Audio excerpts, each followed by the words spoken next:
Right now, we got to deal with the cool temperatures this morning. Beautiful sunrise over Mount Vernon. Clear traffic going through there on I-57. Temperatures right now coming into those mid 30s, sitting at 36.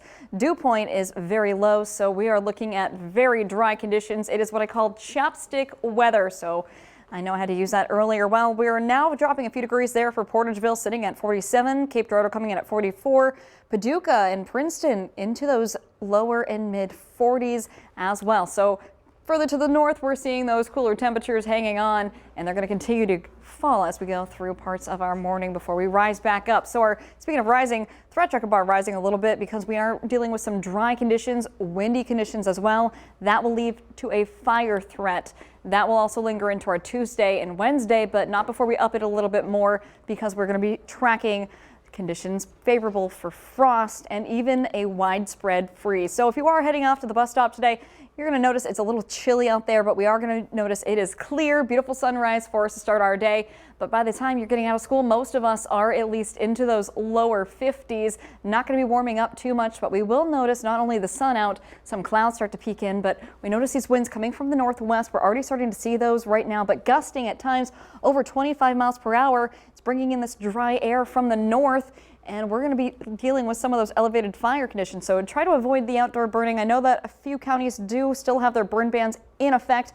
We're going to be dealing with these conditions up until at least Wednesday. So keep that in mind and make sure to check in with your county to make sure that you're not burning even afterwards. So as we clear out tonight, we are going to be calm. So those winds will allow our temperatures to drop pretty drastically as we go into the early morning hours into our Tuesday. Waking up, keep that coat out with you because we're going to be seeing temperatures dropping into those lower and mid 20s. So with that, we do have a freeze warning in effect starting tonight at 9 p.m. lasting until 9 a.m. Tuesday morning, and this is widespread and covering all of our counties across the region, including our neighboring states and even off to the plains as far as Nebraska. And this is going to continue to swath over us. Not going to be leaving until about Thursday morning. Something to track, especially if you are going out in the early morning hours. Maybe that hat, gloves, and maybe your froster out there, your defroster I should say. Make sure that that's working because Tuesday morning waking up to those mid 20s, dropping a little bit lower going into Wednesday,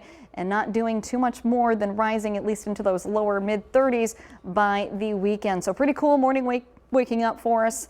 And you can download our Storm Track 3 app to track all of this with us. But something else we are going to be tracking is a lot more sun.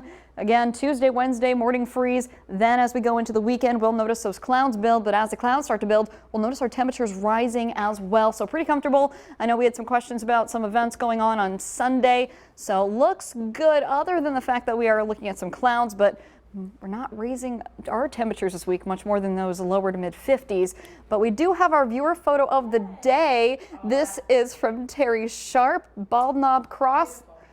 Well, luckily those clouds have now dispersed from our area. Luckily, beautiful sunny day. Thanks for sending that in. Very pretty. Love it. Yes, interesting. Good stuff. All right, thanks for that, Emily. Well, if you